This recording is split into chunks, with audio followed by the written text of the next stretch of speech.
Hello, woman of God. It's finally time to talk about principle number 3. Now, if that doesn't make sense, I encourage you to back up 2 videos so that you can learn about the first 2 principles out of 3. 3 things that we can do in order to quickly and completely disengage with fearful and tormenting thoughts and engage with thoughts that are fruitful and productive and normal. The first thing is to believe and obey the instructive to fear not.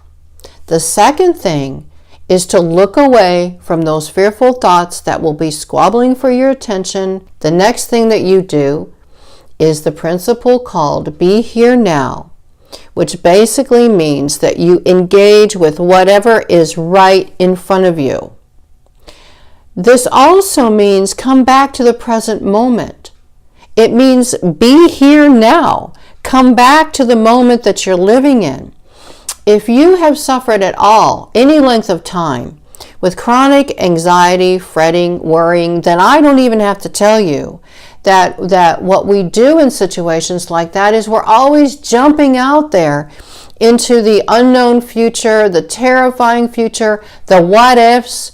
We're working over in our mind, well, what if this happens, what if that, and we're mulling over and even creating scenarios in our minds to try to figure out how to handle things that seem out of our control, and we're always engaged out there in our crazy imagination. It disengages you from right here, right now. I dare say, I would hate to even add up the hours and weeks and maybe years that I spent disengaged from my own life because I was caught up in fretting and caught up in worry. We miss out on life. So this principle, Be Here Now, means you re-engage with what is right, whatever is right in front of you. If you're having a meal with somebody, re-engage with the conversation. Re-engage with your food. You know, sometimes when we tend to fret, we'll just shovel food in our mouths and not even realize we ate it because we're not even present in the moment. So engage with your meal. Enjoy it. If you're at work, come back to work. Mentally, come back to work. Come back to the task that's in front of you. If you're with someone, re-engage with that person. They know you're all out there in la-la land worrying about things when you do that. So come back to that. Now, I know what you might be thinking. Well, what if the thing that's right in front of me is the thing that's scary? What if that's the very thing that's freaking me out? That's okay. Because what you're going to do then is you're going to re-engage with the situation, even if it's scary, but you're going to do it minus the fear. We touched on this just a little bit last time, where what we have to learn as chronic worriers is how to disengage a situation from the fear that we used to associate with it all the time. Let me give you a little bit of an example, okay? One of the 9 or 10 jobs that I do in any given week is sometimes the hat that I wear is a professional proofreader. So let's imagine for a minute that it's 12 o'clock on a Friday, and I'm like, oh, it's Friday, I'm so happy, and then it hits me. I've got a 4 o'clock deadline. I've got this job that totally slipped my mind. I've got 4 hours to do it. It's 12 o'clock. It's going to take every single second of those 4 hours. I have a choice. I can engage with that circumstance, with that issue, while it's wrapped up in terror and hyperventilating and freaking out like it would normally have been for me, or I can tackle it minus the fear by remembering, fear not, look away, be here now. I can engage with that task minus the fear. It's my choice. Now, if I tackle that job with the usual whirlwind of fear and freaking out and hyperventilating, I'm probably not even going to do a very good job because I can't even focus on the words in front of me, which is very, very important when you're proofreading. If, however, I take fear out of the situation, I choose to take fear out of the situation, and I tackle that job, well then I'm going to be able to focus word by word by word. I'm doing my job, I'm doing my job, I'm going to knock it out, I'm going to get it done. You see the difference there? Well, we can approach every area of life that used to send us into a meltdown. We can approach it the same way by using these 3 principles and allowing them to work for us. What are normal thoughts and what are fearful thoughts? We have to start learning how to make a distinction between the two because we're so used to them being tangled up. No. Untangle them. There are normal thoughts. There are fearful thoughts. We want to accept these. We need these. We want to reject these. These don't belong in our lives.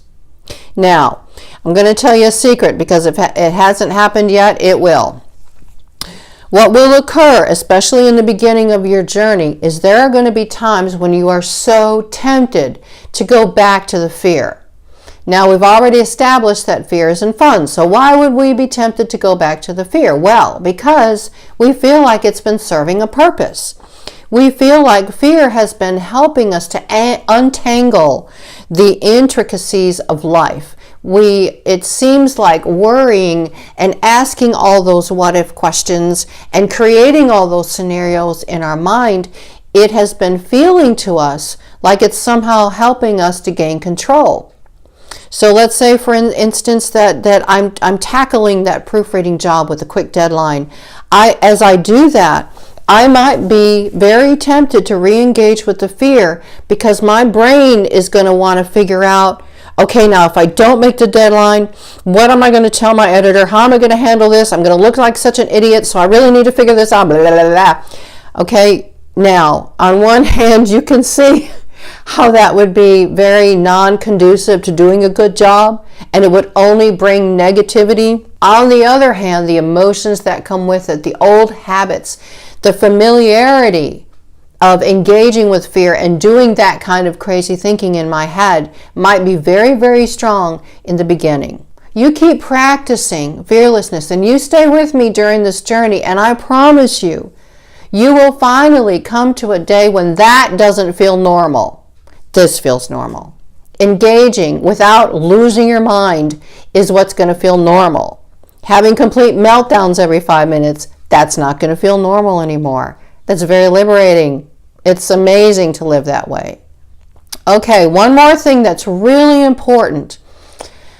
How do I say this gently? Okay, first of all, here's my disclaimer. I am a woman of prayer. I would shrivel up and die without prayer.